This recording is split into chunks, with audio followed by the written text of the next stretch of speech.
It's pretty amazing when you stop and think about it. How did we go from a world where a trip abroad was the super rare, once in a lifetime thing for the rich to something that millions of us can just book for a summer holiday?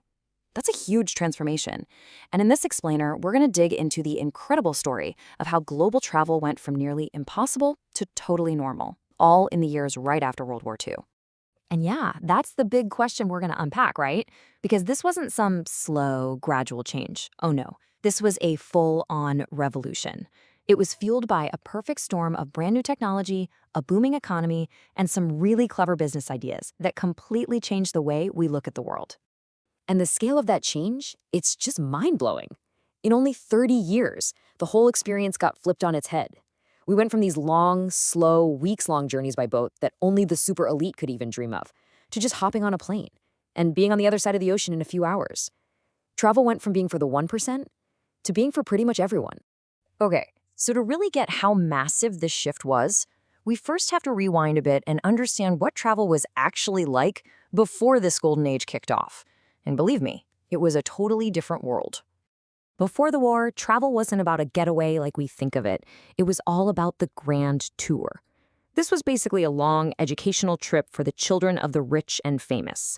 We're talking incredibly expensive journeys by ship and train that took weeks, sometimes months.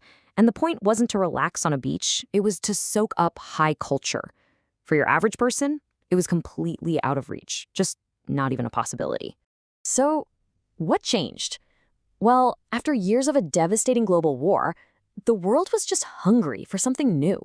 The end of the war wasn't just a date on a calendar. It was this huge psychological shift that basically set the stage for everything that came next. I mean, you have to try and imagine it. After all the horror and separation of the war, there was this powerful, worldwide craving for connection, a real desire to see other places, to meet other people, not as enemies, but as neighbors. It was this deep hope for a more open, more peaceful world. And it wasn't just wishful thinking. That hope was backed up by some serious cash. The post-war era kicked off this incredible economic boom that went on for a quarter of a century, and it created something brand new, a middle class that actually had money to spend. All right, so you've got the desire, and now people are starting to have the money. But what actually made it all possible?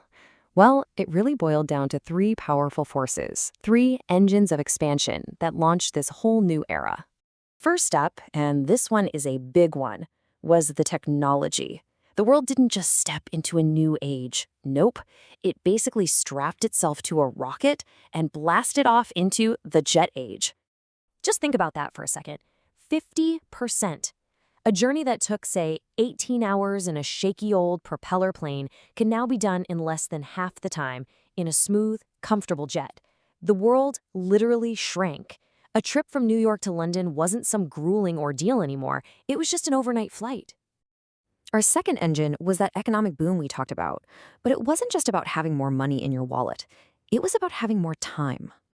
And this, right here, was the real missing piece of the puzzle.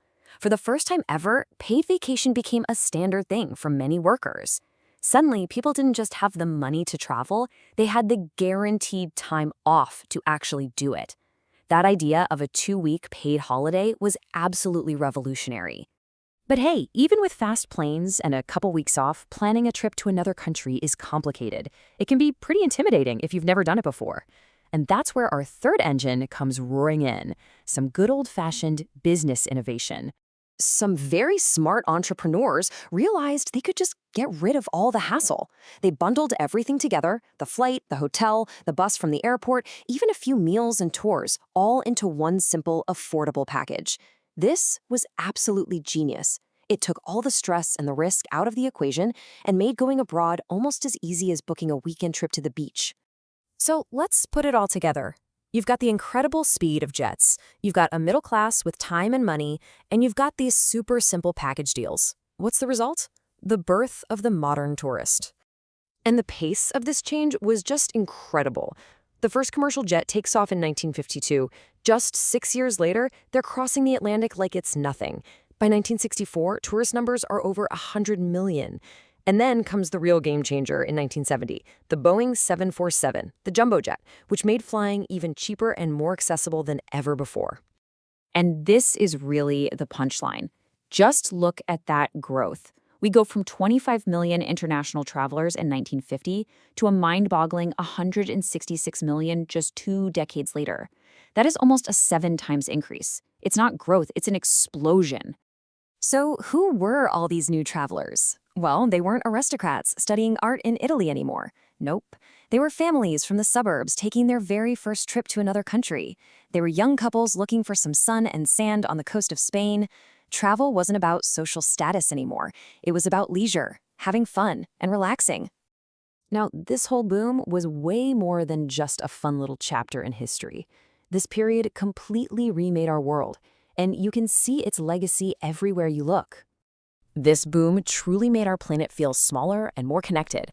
It lit a fire under huge parts of the global economy, it led to massive cultural exchange on a scale never seen before, and yeah, it basically created our whole modern idea of the vacation.